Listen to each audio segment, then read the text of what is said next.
We are here on the occasion of the celebration of the launch of Eva Richter's new book, Seeking Home, A World War II Refugee Childhood in War-Torn China. There have been a few events over the past few weeks around the launch of Eva's memoir, but still we wanted to make space in our meeting this month to highlight Eva's story and allow her to share her reflections and insights from her lived experience in the lead up to the International Migration Review Forum. So I will now hand off the meeting to Katie, who will lead our conversation with Eva about her memoir, and then we will have kind of broader Q&A afterwards when you'll have the chance to ask questions. So keep those in mind, but Katie, I hand the floor off to you. Thank you so much, Cecily, and a big thanks to Eva Richter. I am so excited to be able to dive into conversation with you today. I have had the privilege of being able to read an advanced copy of Eva's book, and I now feel like I know so much more about this incredible woman than I did before. And yet I have so many more questions than when I started. So I am going to start with a brief introduction and sort of a general question to kick us off. I have plenty prepared if we need to guide the conversation, but I would also love for this to be very interactive. So after I get through the introduction and an initial question, please know you are all welcome to raise your hand, to drop something in the chat box. This is really a time for all of us to get to know Eva and to learn from her story. And if you're not comfortable asking a question, you can still engage in the conversation by using the reaction buttons to share your love for a particular sentiment that is shared, or to clap for a particular point that really resonates with you. Again, we would love for this to be a really interactive session today.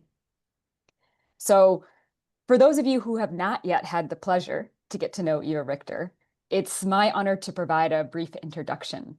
Eva is one of the co-founders of our NGO Committee on Migration, and since our establishment nearly 20 years ago, she has been an active member, held in very high esteem. She continues to play a vital role through our subcommittee on xenophobia, racism, and social inclusion. And I think after our discussion today, you'll understand even more the roots of her passion for social inclusion. Throughout my time working with Eva, I've heard snippets of her story and anecdotes of her experiences as a refugee and a stateless person. And last year, when she first shared the news that she was writing this memoir and detailed the timeline of her childhood, I remember responding with something to the effect of, "Wow, what a unique story." And Eva was very quick to correct me, asserting that 20,000 others had lived this experience alongside her. To which I responded, well, perhaps it isn't a rare experience, but an experience which is rarely told, rarely heard, or rarely understood. So bringing this largely unknown narrative to light is an important opportunity for all of us to learn from Eva and the wisdom that she cultivated from her own personal history. Lessons which we can and we should apply to the state of the world today and our advocacy and solidarity with people on the move. So to kick us off, Eva, I think it would be really helpful to begin our discussion today by providing critical historical context and framework. You grew up as a refugee from Nazi Germany in Tianjin, China, where you lived through what you describe as turbulent years leading into the Second World War, through the Japanese occupation, the Civil War that followed, until the Communist Revolution in the late 1940s, when your family made the decision to relocate to the United States. However, I'm willing to conjecture that many of us here today are largely unfamiliar with the landscape and politics of life in China during this time period. As your dad would say, our perhaps not knowing this information is akin to that of a cardinal sin that we must remediate immediately. So I'm hoping you can start us off by providing some more context to this broad timeline. What led to your family's initial decision to relocate to the concession, and your experiences as you move through each of these changing political periods in China? Can you help us understand these sort of broad strokes on the timeline of your childhood as a refugee? Thank you very, very much, Katie. Thank you for this opportunity to talk about an immigrant experience, which is a little unusual in terms of the immigrant stories that we're getting today, but at the same time, something that I think should resonate with us because of all the things that have happened to the refugees all over the world, the rise of right-wing attitudes which criminalize and demonize the migrants and use them as a convenient whipping post for all their own political upheavals.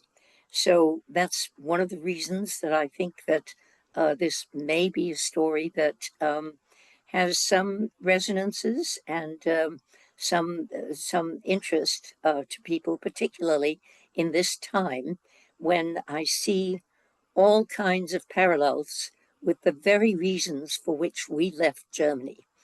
I was born 2 weeks before Hitler took power, and it was not a very peaceful takeover. On the contrary, there was shooting in the streets, there was unrest, etc., etc. It took Hitler 5 months to consolidate his power, at which point he had full power over everybody at that point, with an extraordinary propaganda machine to help him along. And I'm seeing disquieting parallels today in what has happened, not in 5 months, but in maybe 5 days, or maybe less than 5 days, when all you have to do these days is get hold of all the data banks and all the social media and so on, and you have everybody's biography, and you have the grounds for blackmail, extortion, all the things that we are seeing these days. So there are real parallels there. My parents left Germany because my father was part of a somewhat left-wing group, a very left-wing group. He was a social democrat. But at the time, and even today, the Germans do not distinguish very well between the Socialist Party and the Communist Party. As far as they were concerned, everybody who was a socialist was also a communist. And so he got denounced as a communist, which was already a crime. This was in June of 1933, 6 months after Hitler had come to power. And he was taken before the Gestapo and interrogated. And a maid that my mother and father had at home was at the interrogation and said, "Oh, well, of course he's communist. What else do you expect? He has Das Kapital on his shelves. What more proof do you need?" Right? He's reading Das Kapital. Of course he's communist. And so that went down in the books. And for 6 months afterwards, my father was being hunted by the Gestapo. After that interrogation, they called at night, in the middle of the day, any time at all. My mother would feel the calls, and they would say, "Is Dr. Norbert Lewinson there?" And she would say no, and they would hang up. And that was the Gestapo. But at the same time, Hitler was not keeping the dissidents and the people that he later on managed to exterminate um, in camps or anything like that. He was urging them to get out, just wanted the place cleansed of all the pernicious influences. And so my father, who was a doctor, and my mother was a doctor also, my father did not live at home for 6 months, from June till December, when they finally left. And they left for China. And the reason was fairly simple. They were both doctors, as I said, and you know that even today, credentialing is extremely difficult. We have a lot of refugees and migrants who are highly qualified doctors, lawyers, engineers, etc., and who end up driving taxis, mowing lawns, doing whatever they can to feed their families, and finding accreditation extremely difficult. Well, it was not difficult in China. In China, they were welcoming foreign doctors. There was a large community of foreigners in what was known as a treaty port. That meant that it was a town that had been opened up forcibly during the Opium Wars of 1860 and 1864 and so on, and forced down the throat of the Chinese so-called government, which wasn't functioning terribly well. And it led to the establishment of specific enclaves ruled by foreigners with foreign laws and their own adjudication systems and their own schools and their own municipal councils and so on and so forth. In other words, it was a completely colonial kind of establishment. And this occurred in Tianjin, or Tianjin as we called it, which was a treaty port that had been established after the Boxer War, where the remaining resistance, the Chinese, was brutally wiped out, and the foreign powers established their so-called concessions. And these were areas, little enclaves, as I said, that were pretty much colonial, dominated by the foreign powers and adjudicated by them. So we lived in the British concession because there was a German concession which had been handed back to the Chinese after the First World War, after the Germans were defeated. Same thing happened with the Russian concession, which after the revolution of 1917 in Russia was handed back to the Chinese. But the Chinese really were not in any shape to govern anything at that time. The central government had all but collapsed. There was a civil war going on from 1927 on, when Chiang Kai-shek, on the one hand, the nationalist powers, leading the nationalist powers, and Mao Zedong, on the other hand, the communist leader, were locked in a battle which raged particularly in the north, but all through China in something known as the Long March. And they were persuaded in 1937, after the Japanese had taken over, to drop their civil war for a while and fight against the Japanese. But it was a very uneasy kind of alliance.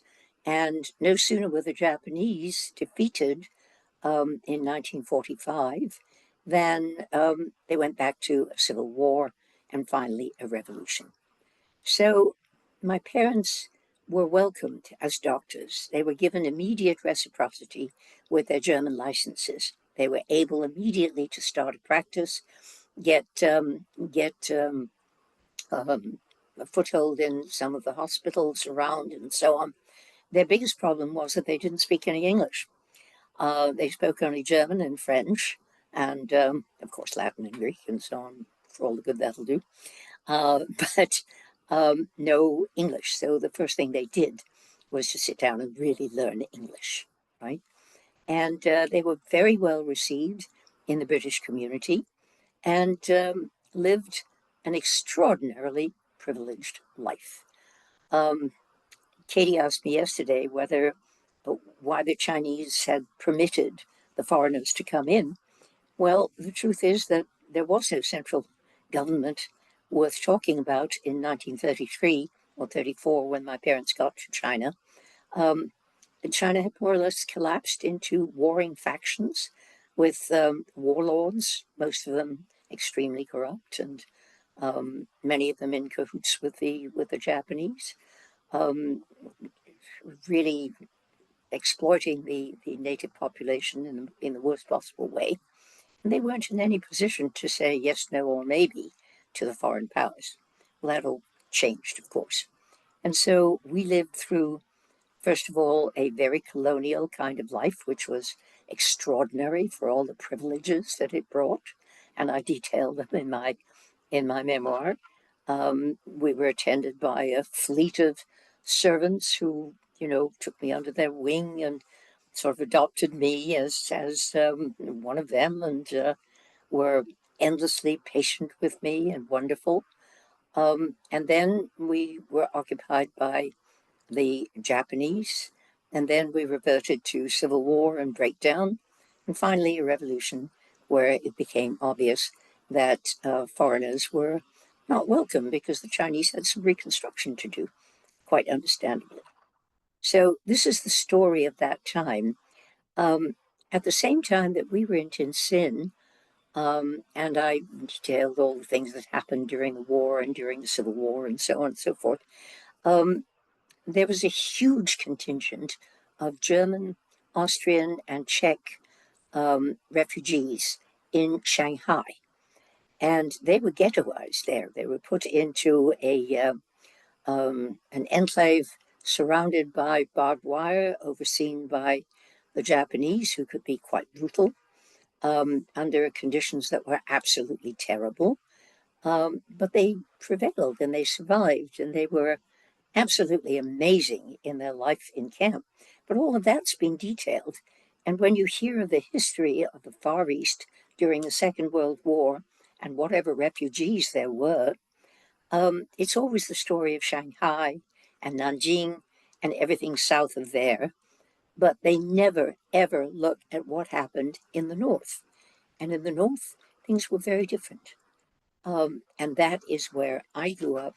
And that is where my 14 years of, well, let's say transit took place.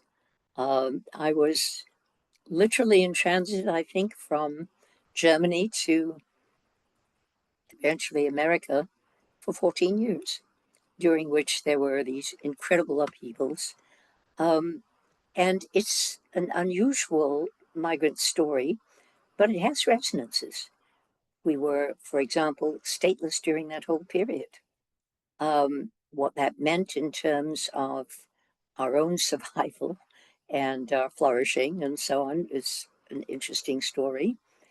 When my father came here, he came on a transit visa, presumably being repatriated to Germany, which he never, ever would have set foot in for a moment.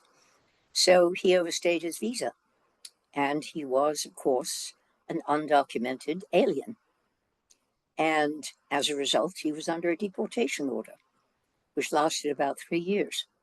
So we lived through some pretty turbulent times. And I think that there are resonances both with what is happening generally in the government these days, with the demonization of migrants and their criminalization, their use as a comfortable, convenient whipping boy, not only in America, but all over the world.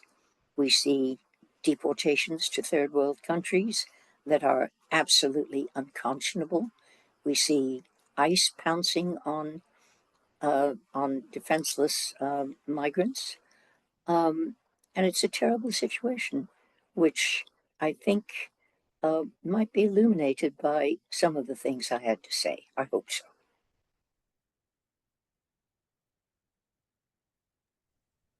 Okay, that's a rather long introduction. I hope I didn't say too much and talk too much. Eva, that was perfection in terms of what we were seeking. As I said, I hope everyone will get a chance to read this, but I understand not everybody has a book in hand yet. So you've really laid the foundational framework for all of us to be able to ask questions of you, to more deeply explore your narrative of migration and the learnings that we can have from that, all kind of starting out with this similar footing now. So it was not too long. That was exactly, I think, what was needed to bring us all to the same page, no pun intended, to be able to engage in a discussion today. So like I said, I prepared many questions, but this conversation today is not about me. It is about everyone in this community being able to learn together. So I would like to generally open up the floor to any and all questions at this time. Please either drop your question in the chat box, raise your physical hand, or raise your virtual hand, and we can kick off the conversation.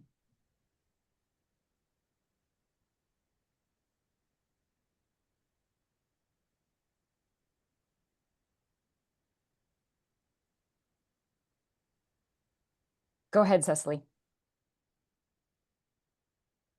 Thanks, and thanks, Eva, for sharing some of the historical background.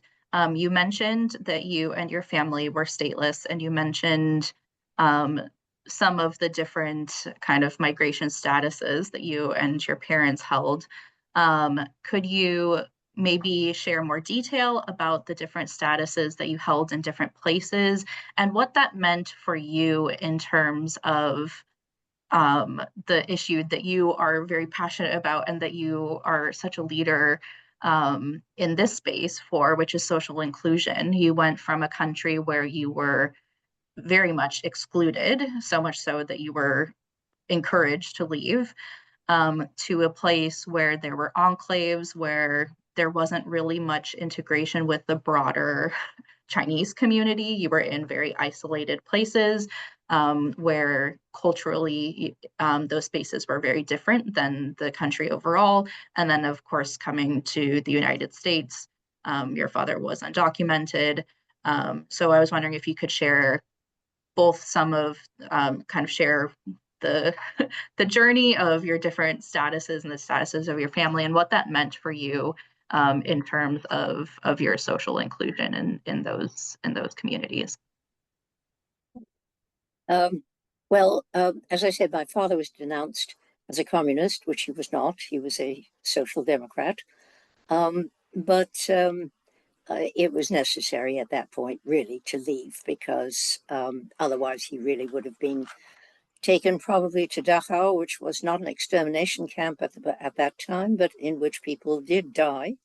And it would not have been a very good outcome. So China was the destination because it was wide open, because, as I said, their credentials were immediately accepted and they were able to become members of a community. And we were obviously not British, not English, and we were German Jews. There were a number of Jews in Tientsin. They had come down from the north, but mostly from Eastern European countries. And the Eastern European countries, of course, included Estonia, Latvia, Lithuania, Poland, etc., etc. And they came down pouring over the border right after the revolution in 1917 and also in 1922. Most of them were very, very conservative, 2,500 to maybe 3,000 Jews among them. And they poured down over the Russian border into Manchuria, which at the time was occupied by the Japanese in 1931.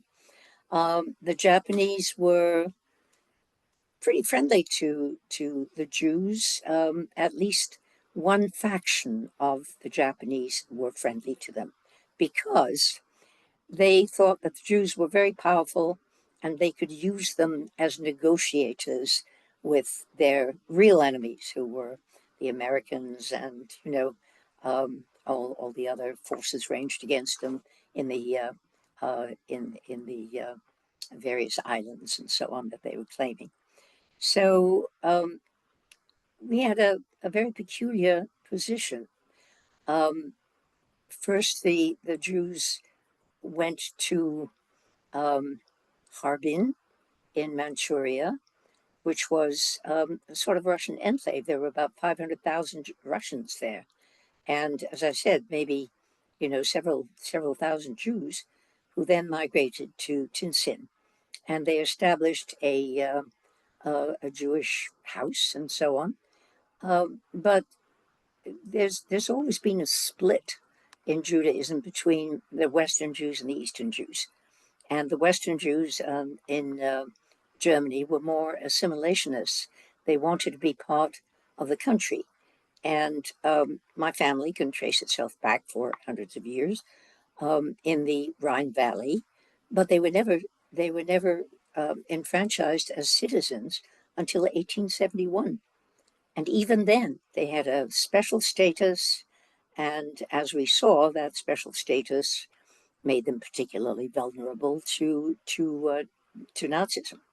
But my father considered himself a German. My father was born in what was at the time Germany, Prussia, but it was actually Poland. And Poland did not exist as a country it had been devoured by the Germans, that is the Prussians on the one hand, and the Austrians and the Russians. And it didn't exist as a country until after the First World War.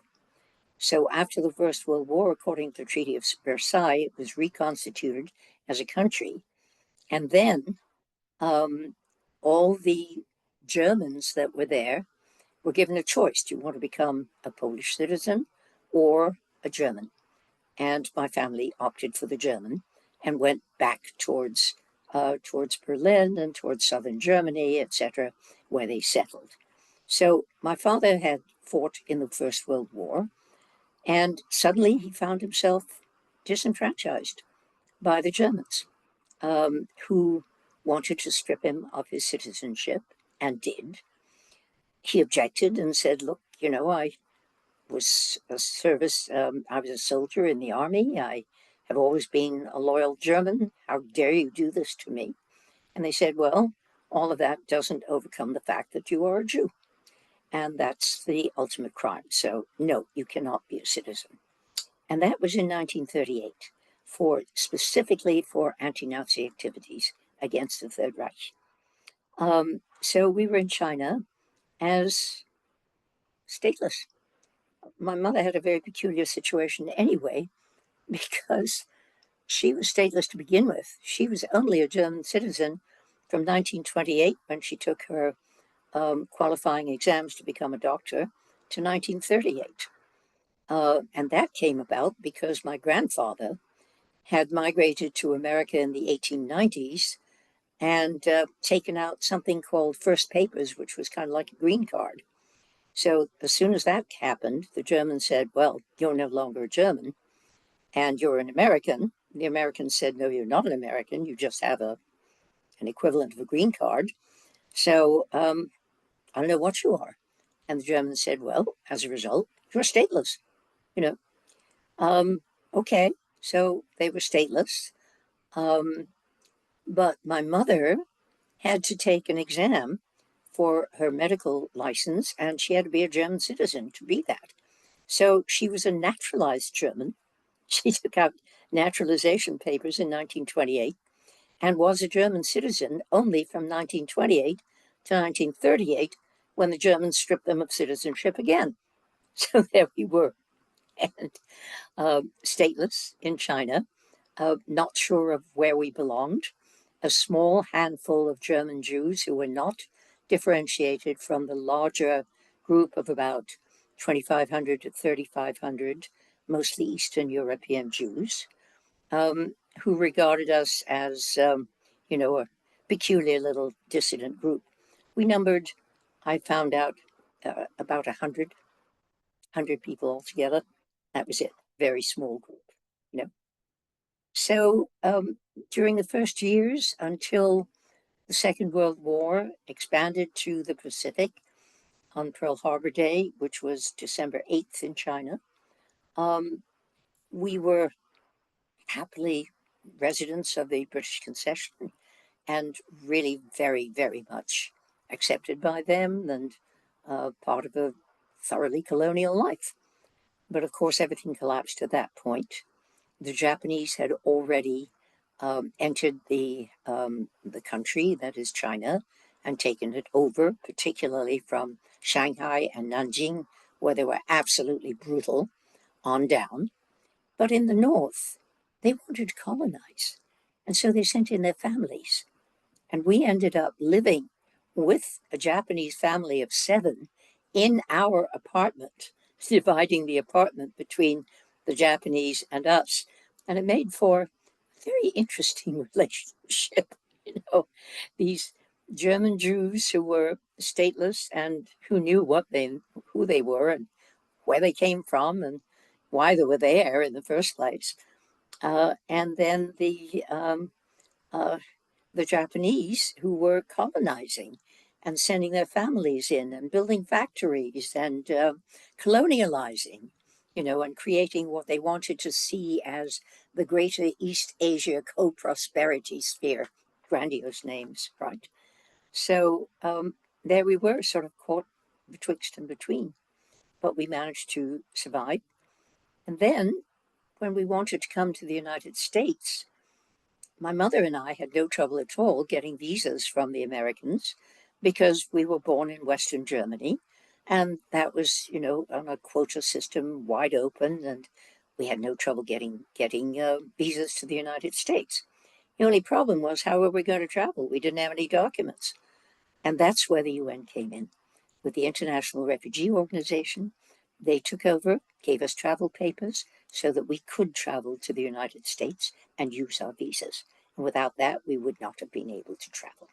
So the UN played a very important part. And for me, I always wanted to be part of the UN because I really believed in what they had done for refugees. And I still firmly believe in the various compacts that we have managed to achieve. But unfortunately, the various member states do not feel the same way. It's easier to demonize the refugees and to blame all of their governmental problems and their problems of land and territory and power and hegemony upon the refugees and the migrants. It's all their fault, they're criminals, they're a threat, etc., etc. We go round and round and round the same thing over and over again. We need a comprehensive migration compact or agreement that is actually going to be implemented. But at the moment, I don't see how, especially not with what is going on here. So I think what we went through at that point was relevant. And when Eva Sanders and I got together, of course, Eva is also a refugee. She's from Austria and has a slightly different story, but it's no less an excellent migration story, and I wish she would tell it too. Thank you so much, Eva. And I want to acknowledge, I see both Stefan and Eva Rodriguez have their hands up as well, but I think there's a really important thread that Cecily is trying to pull out here that I would like to maybe just take a moment before we go to those other two questions to draw out a little bit more. And for those of you who were at the book launch yesterday, I want to partially reiterate some of what I asked in that space. I think one of the things that many of us who know Eva admire about her personality is how her propensity to always look for the commonalities and to foster relationships with others through those commonalities.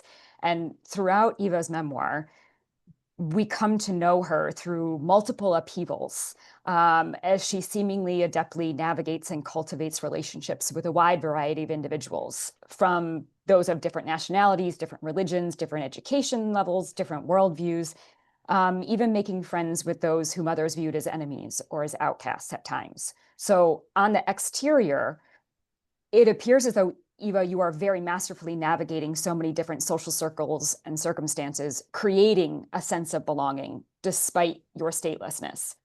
Yet when the reader is treated to glimpses throughout the book of your interior thoughts, we come to know an Eva that deeply yearns for belonging. And so I want to read just a very short passage from the book where you talk about that. And there's multiple passages where you address this. You say, I was always aware that my inclusion was the result of special circumstances, not a birthright.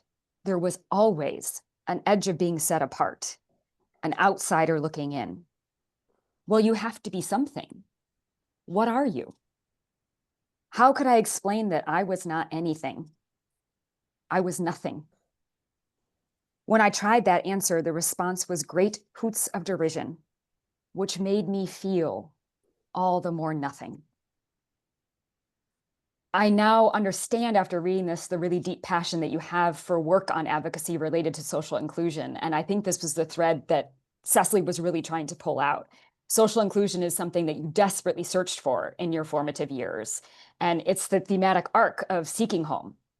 The way you titled the book, the entire journey of finding a place where you feel you belong. So I'm hoping you can further elaborate on what you shared based on Cecily's question about sort of what are your perspectives on the elements that you feel are integral to social inclusion, support systems that you wish had been present when you were a child, that can inform the policies and programs that we may advocate for in terms of social inclusions for migrants today? Well, first and foremost, I think education is extraordinarily important, and learning to listen to other people. I've always been a very, very passionate advocate for the humanities, because you can see the humanities and their emphasis on critical thinking, on conversation, on listening to others, upon coming to various compromises which can be actually implemented among people so that they can live together. And it has always been my prime passion to, first of all, open up a kind of liberal arts, critical thinking um, framework for the humanities in all of the schools and among all of the people in this country, regardless of where they come from. So um, that plus a good social safety network, which makes people feel at least a little bit secure, so that they are not wandering around every single day insecure as to where their next meal is coming from. Yes, it's all very well and fine. We have some wonderful soup kitchens. There's a church opposite me which has done some absolutely remarkable work. But again, it's not inclusive, and people are feeling perched and threatened, and always insecure and always a little bit on the outside. They really cannot let down their guard, and that is, to me, one of the most dangerous things, because then they become manipulable. Um, people hate literally hate the refugees, because they say, oh, they're just looking for handouts, and oh, they're taking away from us, and oh, you know, Medicare for all really means a handout for those people who have no business being here. They're not part of us, etc., etc. That, I think, is the most terrible thing you can do, because people are then forced to lie, forced to use subterfuge, forced to sometimes steal if it means getting enough for their children to eat. Wouldn't you? I would. And it's a very, very difficult thing that demands conversation, that demands that people are open about who they are and what their aspirations are and how they are. I can very well understand that people who have been in this country for a very, very long time, generations and generations, particularly the ones in the West and so on, in the Middle West, feel that their very existence and the kind of lives that they have made for themselves is now being forced to change. Nobody likes to change. We all like to be comfortable. We all like to be able to go about our business day by day and predict the future. We don't like the insufficiencies and uncertainties of an open-ended future. Will they accept us? Will they not accept us? Who are we anyway? Are we going to be thrown out? Are we going to be in jail? Are we going to be in a third world country that is racked by tribal warfare? What's going to happen to us? As long as you feel that insecurity, you cannot be a good citizen. You cannot be integrated into the society as we must be. Mhm. And I think the schools are doing a phenomenal job. I know that my daughter-in-law has well, she teaches English as a second language, and she has refugees, migrants from all over the world, and from many, many different strata. It's been absolutely fascinating. And of course, unfortunately, her classes have shrunk terribly this year because people are afraid to send their children to school. They're afraid they're going to be arrested on the, on the pavement, picking up their children, and some of them have been. And some of them have been deported. Thank you so much, Eva, for indulging us in the additional elaboration on that really important piece of the migrant narrative of social inclusion. With that, I will hand the floor over to Stefan to ask his question. Thank you so much, Eva. Maybe a question. You were 14 when you moved out of China and went to the US. 15. 15, yeah. Yeah. But anyway, let's say it's a very difficult age to move. And we know that all people this age moving under more comfortable circumstances than you are usually quite disturbed, and it takes them quite a bit of time to adjust to the new environment. And the new environment, there was no real security as well. So how did it go for you, and how long did it take you to adjust? Well, it was very different for me because the migrants who are coming here are leaving their home where they have grown up, where they have had their families, their friends, and, regardless of what the drug cartels have been able to do with them and so on, a relatively stable life, but a sense of belonging. I never had that sense of belonging in China. I did not belong in China. I mean, just look at me. Physically, I didn't belong in China. I could speak Chinese.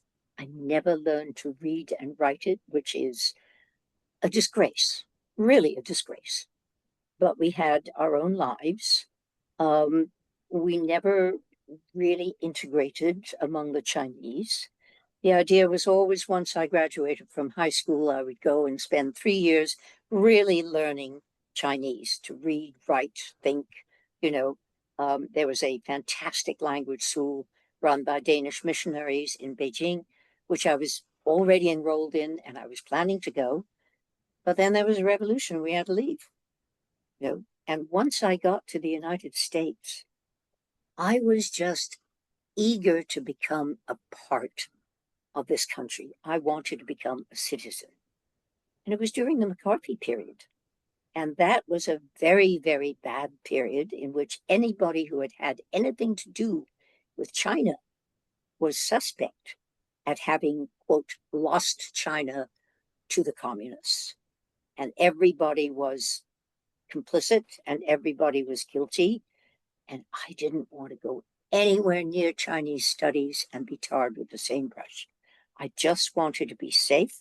I just wanted to be able to put down roots. I felt I never had roots. I certainly wasn't rooted in Germany. I didn't know anything about it, except that we had come from there and, repudiated it. China, I was a stranger there and always poised for, it was always understood that I would go to university somewhere else. Yes, I would spend 3 years learning to read, write, and so on, to think Chinese. But I never felt rooted there. That's very different from the migrants who are coming today, who are uprooted. And I don't feel that I'm uprooted. That's why the title of my book is Seeking Home. I was seeking a home. I didn't have a home. And so going to America was a huge, wonderful, wonderful adventure, and meeting all these new people and these new sights and sounds and smells. And oh my God, it was exciting, I wanted to be part of it. It was very simple, very different from the usual migrant experience, which, as you say, at the age of 15 is deeply traumatizing. For me, it was an adventure. Thank you. Wow. Yeah, and Eva, your sense of perpetual curiosity and seeking out novel experiences and adventure definitely comes through very clearly and strongly in your recounting of your own narrative. I recognized earlier, Eva Rodriguez Diaz, you had your hand up and you also have something in the chat box. Do you still have a question, or do you at least want to say out loud what you posted in the chat box to share with everyone?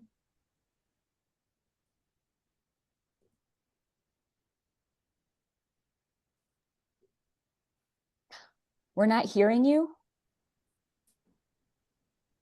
I have a question. No, thank you. He already answered my question. Thank you. Then please go ahead, Niels. Eva, it's so fascinating what you're telling me. I was born in the US, but I'm a Danish citizen. And I can't return because if I do, I'll end up in a crocodile in Florida.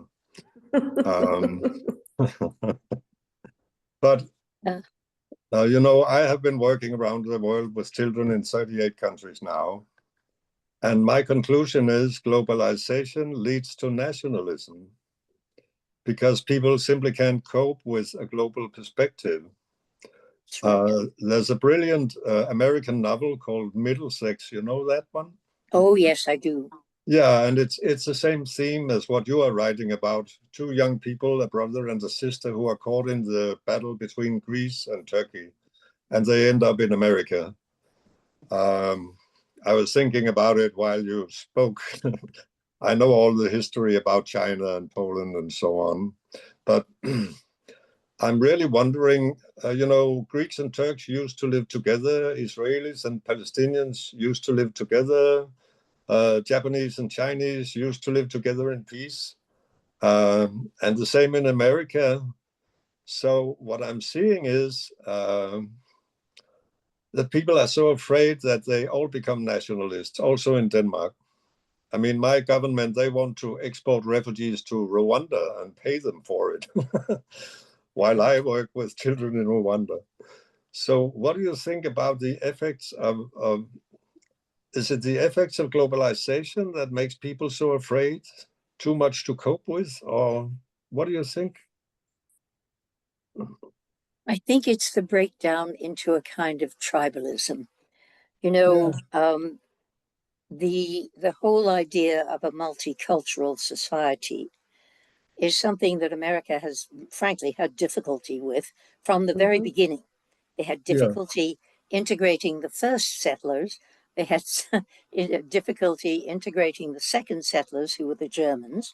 Then that was followed by the Italians and the Jews, the, you know, etc., the successive waves. And they had difficulty integrating all of them, every one of them, because we tend to want to go on in the ways that we have grooved for ourselves. We want to have a predictable future and be able to talk without hindrance to our friends and know that they will understand where we're coming from. We don't want to have to recreate ourselves every time we open our mouths. And that is what happens when there are many cultures coming in and you begin to try to navigate them. It's not easy. It is not easy at all. It's profoundly dislocating. And people now, instead of saying, okay, I'm moving to a new country, I will embrace their ideas, their ideals, and I will integrate, are saying, I'm moving to another country, but I'm maintaining my ethnicity. I'm maintaining my language, I'm maintaining my customs, and I will not be integrated. I will be separate. That's lethal. And that's probably because they have been uprooted. They didn't, it was done against their will. So they tried to preserve their identity. Exactly. And so they're trying to preserve themselves. Whereas I had nothing to lose. On the contrary, everything to gain. You know? And so seeking a home, I've said I'm sort of like a bromeliad who, you know, like an orchid that hangs on a tree and takes sustenance from around. But I'm not rooted in the soil. I'm not, and I was never uprooted, you know, so it's different. Thank you so much. We I'll have to really read your book. I hope you enjoy it, because I I will. think that it's very relevant for what is happening today. I'm And, sure I will. I deplore the rise of nationalism. I have said over and over again, the Mhm. resonances with Nazi Germany scare the daylights out of me. Okay. And I see too many parallels and too much of the Yes. kind of thing that you were describing going on in Denmark, in Holland, in Norway. These were countries Germany. that were open and, Yeah. humanitarian. And look at them now. It's Yeah. frightening. It is frightening. And It's we have terrible. to, I'd like to bring the conversation back to the preparations for the IMRF, because I think we have to take these things into consideration when we make a statement, when we actually advocate in the IMRF. What is it that we want to accomplish? What is it that we are dealing with? We need to look at this carefully. Thank you. I like that, Eva. It's almost like a built-in homework assignment for all of our members to get the book or borrow the book from someone who has it and read through it and use the lessons from that to inform our approach to advocacy at the IMRF.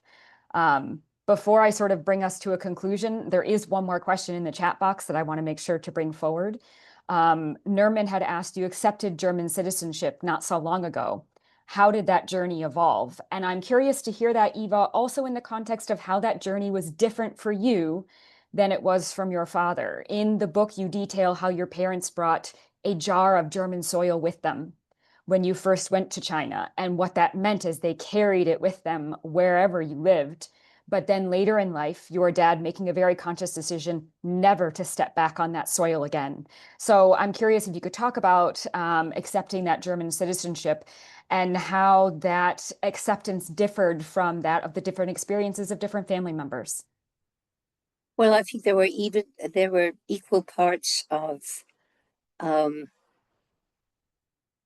humanity and an acceptance of human history and self-interest involved. And I'll tell you why. It's been my privilege at the UN to have met young Germans in their 20s and 30s who are absolutely remarkable people, really remarkable people, concerned with the greater good, knowing their history, trying to compensate for, well, not compensate for it, but come to terms with it and to use that history for the greater good. I mean, all of this sounds like, pie in the sky, silly idealism, but it isn't, because these people actually live it in their lives. They're NGOs, they are advocates, they are passionate advocates, and I have learned to really, really respect them for what they have done, and respect the Germans for, in 80 years, facing up to what happened and trying to compensate for it. Of course, there's a really nasty rise of the right wing right now, which is very concerning. But still, and sometimes humanitarian impulses go awry. I am a great admirer of Angela Merkel. I think she was amazing. But the very idea of integrating 1 million refugees from Syria and other places in a population of 80 million within 1 year was ridiculous. I mean, doomed to failure, absolutely doomed to failure. And the seeds of it, unfortunately, are rising in the right wing. So, my feeling was that Germany has tried, like the South Africans with their truth and reconciliation movements, and they've done a similar thing in Germany, and I should respect that. We have histories, we have long histories of all kinds of conflicts. You can go back to the Crusaders, you can go back to the Black Death, etc., etc. But somehow we have to learn to live together. And somehow we have to learn to overcome our differences. And somehow we have to integrate. And it's certainly not easy, but that is what we have to do. Right?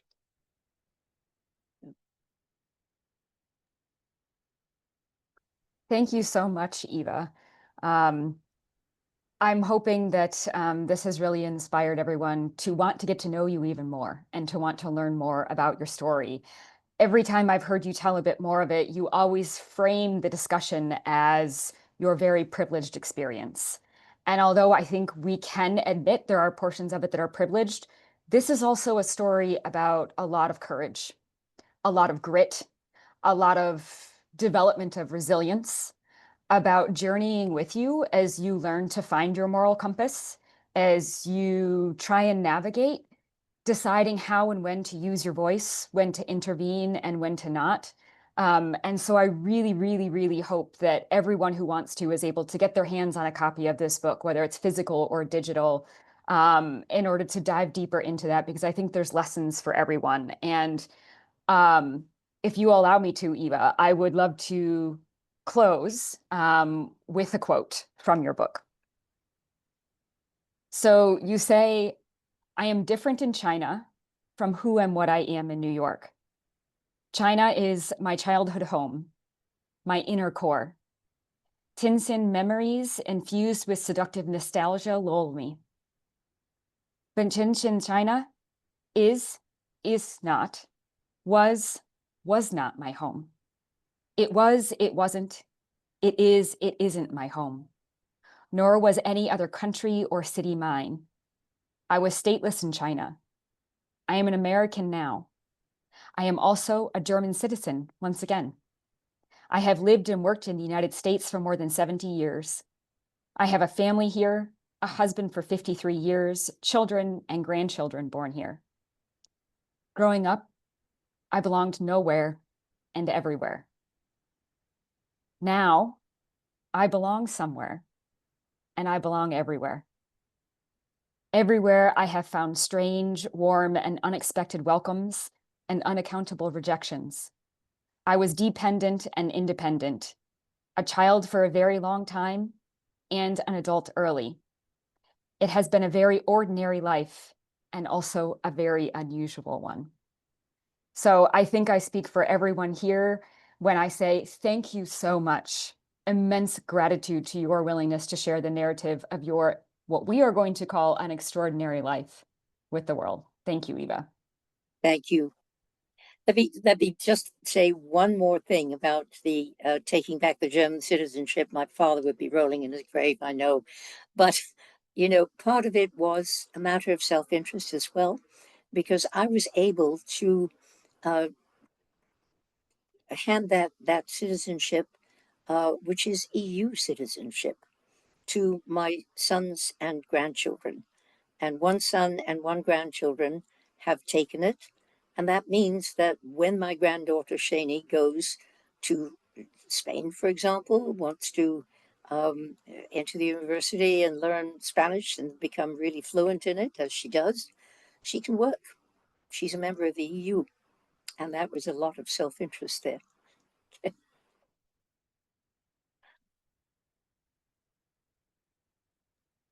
Thank you so much for all that you've done. And I hope that we can somehow use this for our advocacy for the IMRF. It's sorely needed. And Eva, perhaps since you just mentioned that for the second time, and I see that there is a question about that in the chat box, and I have just a couple minutes left, I'm wondering, William, would you like to unmute yourself and ask the question related to the IMRF that you just put in the chat box to completely conclude this segment? Yeah, thanks, Eva, and thanks for that story. I think it's fantastic, and I like the perspective you bring also in terms of how you've been able to accept different people and over different times, kind of thing. And I'm just wondering. I know you're saying IMRF, but we all know that the IMRF is also very much a UN, which is not the same anymore, and a discourse that member states will control. And if we are going to bring stories like yours and others today, then we will have to really reflect upon how we are going to do that, because the IMRF is a moment in time, but it has to be a continuous story. It has to be a narrative that we start building beyond even the IMRF if we are going to turn this around. Because I think that that's the biggest challenge we have in our time today, kind of thing. How can we make that journey? Thank you, William, because as you know, I'm very much a supporter of your policies and your attempt to get us all together on the same page and really constituting an effective advocacy group across the world. And I admire your organizational skills there, and I absolutely support them. Thank you, Eva. Thank you, Katie, for facilitating the conversation. And yes, thank you, William, for bringing in that piece about sharing our stories. Eva, you have a remarkable story, but every migrant story is remarkable in its own way. And I think that it is up to us to elevate those stories. That's one of the reasons why it was so important for us to really give you the time to share your story with all of us, not only to inspire us and educate us about the history, and how history is repeating itself, but also to encourage others to tell their stories. And I think leading into the IMRF, and beyond, I mean, this is part of the Resist, Reclaim, Realize campaign. We are looking for new and creative ways to bring migrant stories, to bring the stories of people on the move into these global policy spaces that are not built for us. And so we need to find new ways to kind of work around the systems that are not designed for us, or in some cases designed to exclude us, and create our own ways of working, and think creatively, think outside of the UN box, to bring those stories in, to influence decision makers, and to build collective movements, based on our own lived experiences. So thank you so much, Eva, for sharing your story with all of us. I said this yesterday to your kids. I'm grateful that they encouraged you and asked you to write the stories. Um, you have a gift for writing, and I know that not everyone, like I wish that my grandparents had written a book, but that they didn't have that talent, but you do. So I'm grateful for you sharing that with your kids, but also with all of us. But yeah, each of us has our own story, or our own family story of migration. And so I hope that this also inspires us to think creatively about how we tell our own stories.